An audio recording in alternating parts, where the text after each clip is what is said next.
Olá, meus queridos alunos, tudo bom com vocês? Vamos dar início agora à nossa última aula da disciplina de instalações hidrossanitárias. Na aula de hoje, nós vamos aprender como fazer o projeto das instalações de esgoto. Vamos ver o passo a passo para a locação e o traçado das tubulações de esgoto de uma residência. Além disso, será abordado também como fazer o dimensionamento dessas tubulações do projeto de esgoto. Vamos dar início aqui pelo traçado das instalações, certo? Mas antes de elaborar o traçado, é importante e é de fundamental importância que seja feita uma análise minuciosa dos projetos de estrutura e de arquitetura da edificação. Essa análise ela é fundamental para que as instalações, as prumadas de tubo de queda, tubo de ventilação, elas possam se adequar às barreiras impostas por esses projetos. Por exemplo, a localização de pilares, de vigas.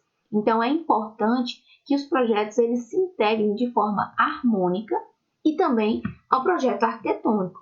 Por isso, antes de começar o traçado, o profissional responsável por fazer o projeto das instalações, ele deve estar de posse tanto dos projetos arquitetônicos quanto do projeto estrutural.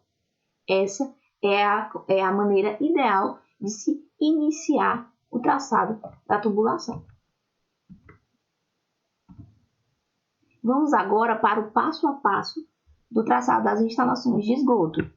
O primeiro passo é a identificação dos elementos estruturais, previsão de shafts para prédios. O que é um shaft? Shaft nada mais é do que um compartimento que geralmente é previsto, nas instalações, no projeto arquitetônico, onde é um espaço que é destinado à passagem das tubulações. Então, geralmente é uma parede falsa ou uma própria abertura, nas paredes para a passagem dos canos das tubulações por dentro desse espaço chamado de shafts. Então, antes de iniciar, é importante você verificar se na arquitetura, se no projeto arquitetônico já existe a previsão desses espaços para a passagem da tubulação. Por isso é importante esse estudo minucioso dos projetos já existentes, porque caso não haja a previsão desses shafts, é necessário fazer o posicionamento mais adequado desses tubos de queda e colunas de ventilação, certo? O segundo passo é a localização da caixa de inspeção, no caso, de edificações de apenas um pavimento térreo, ou o ponto de descida do tubo de queda, no caso de edificações com mais de um pavimento para prédios. No caso aqui, no nosso exemplo, a gente vai fazer o traçado de um banheiro, de uma residência familiar e um pavimento térreo, certo? Então, a primeira parte aqui é o posicionamento da caixa de inspeção para esse banheiro. Então, posicionamos aqui logo ao lado do banheiro, considerando aqui que a partir dessa parede é a área externa da edificação. E como vimos na aula passada, o posicionamento adequado para esse aparelho, chamado caixa de inspeção, é na parte não edificada do projeto. Então, posicionaremos aqui a caixa de inspeção na parte externa.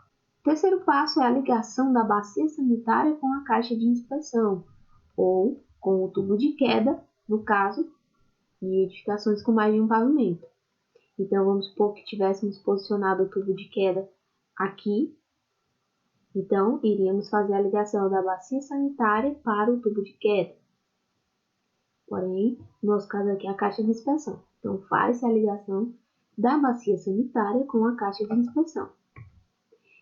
Em seguida, vamos fazer o posicionamento da caixa sifonada. Por que essa caixa sifonada foi posicionada aqui nesse local?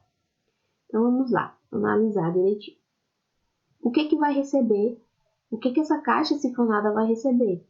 Ela vai receber tanto a contribuição de lavatório, quanto a contribuição de lavagem do piso e do chuveiro, certo? Então, posicionando aqui num local próximo ao tubo da bacia sanitária e equidistante aqui tanto do lavatório quanto, né, do espaço onde vai receber a contribuição do chuveiro através de um ralo, que a gente vai ver mais à frente.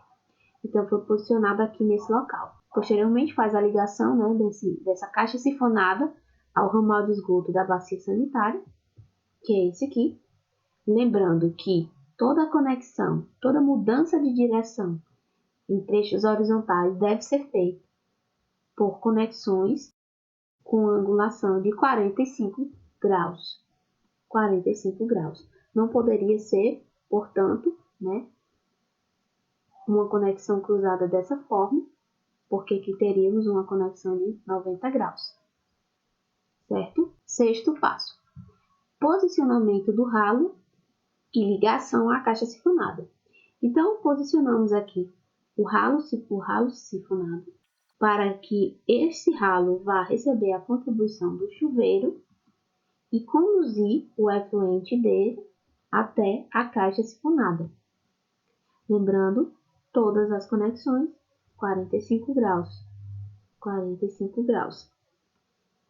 A caixa sifonada geralmente ela tem essas aberturas a cada 45 graus. Permitiu aqui essa conexão direto aqui. Poderia ser de outra forma? Poderia. Né?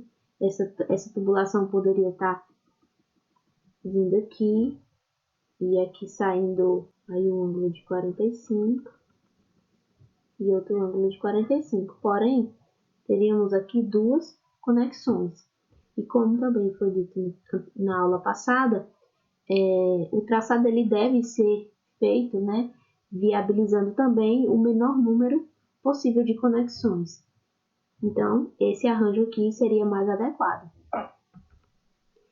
Sétimo passo é a ligação, né, do ramal de descarga do lavatório à caixa sifonada. Então, ligamos aqui, né, a tubulação do lavatório através de uma conexão também de 45 graus até a caixa sifonada. Posteriormente a isso, vamos fazer a ligação da coluna de ventilação ao ramal de esgoto.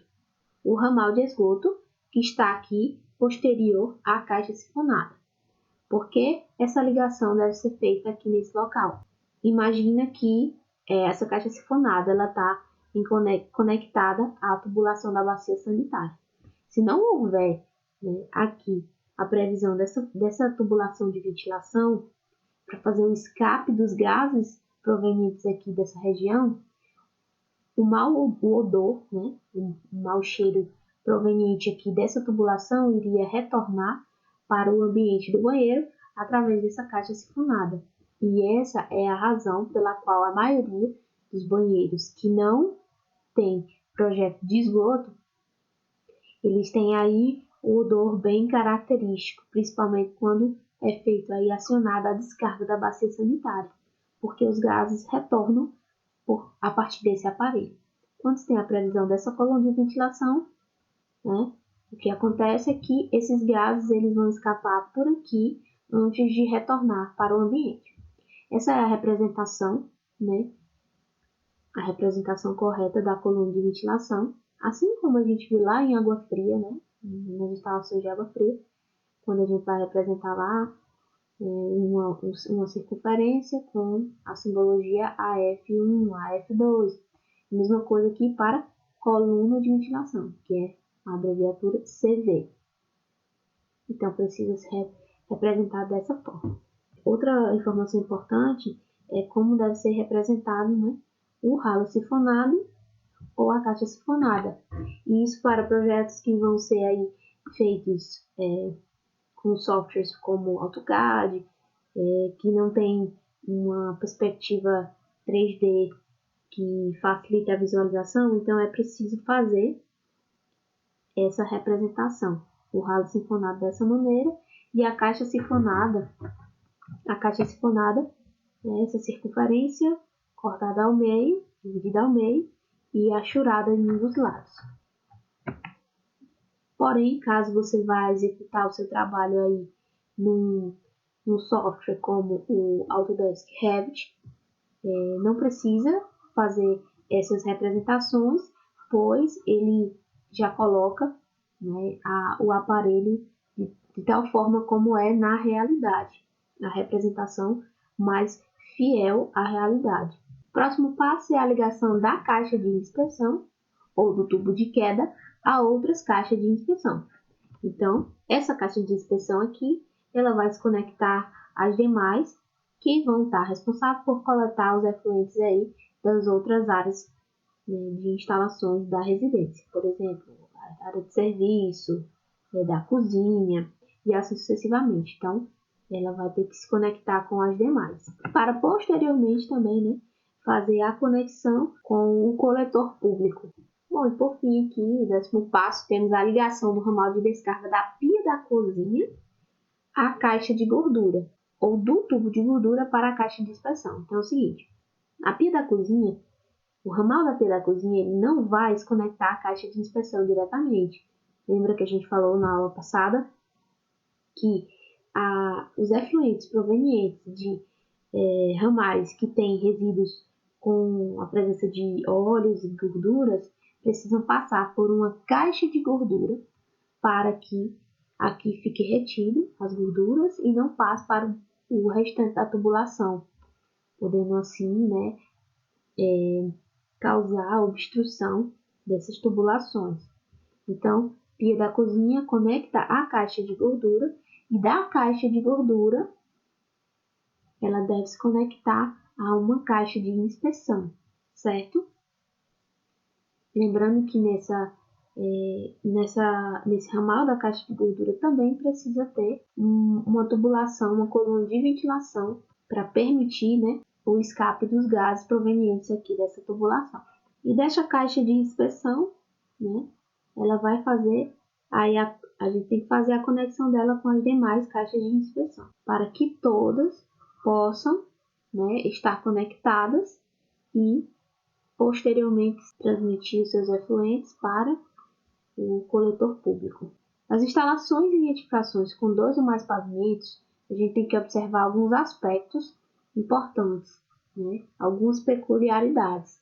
As instalações prediais de esgoto em pavimentos sobrepostos, elas vão se diferenciar, né, das instalações de pavimentos térreos pela presença do tubo de queda, como eu já disse anteriormente.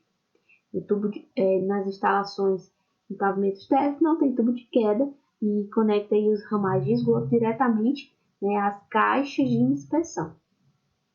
É necessário prever também no projeto arquitetônico a localização do tubo de queda e da coluna de ventilação, além do forro rebaixado, para esconder os ramais de esgoto. Isso a gente vai ver um pouquinho mais na frente com mais detalhe. E devem ainda ser evitadas passagens de esgoto em paredes, rebaixos e forros falsos de ambiente de permanência prolongada. Ou seja, se for uma sala de estar num quarto, deve-se evitar a passagem desse esgoto, né, por baixo ou desses forros falsos, porque provavelmente vai ser desagradável, porque essas tubulações, além de ter o risco, né, de vazamento, elas também produzem muitos ruídos durante a utilização da luz. Então, deve-se evitar essa passagem em ambientes de permanência prolongada. Bom, como eu falei anteriormente aqui, né, a questão de se prever o forro rebaixado, né, para esconder os ramais de esgoto. Temos aqui um edifício com mais de um pavimento e as tubulações aqui de esgoto do banheiro. Então, por baixo dessa laje do pavimento aqui, onde está esse banheiro, tem que se passar um forro rebaixado para que se possa aí esconder essas tubulações. Veja aqui que a altura H1 é menor do que a altura H2, onde o forro não está rebaixado para passagem de tubulação. Vemos aqui nessa imagem ao lado, né, a representação real dessa tubulação aqui desse banheiro. Então, existe aqui uma diferença, né, entre a laje e onde vai passar o forro. O forro passaria aqui, para esconder essa tubulação, certo?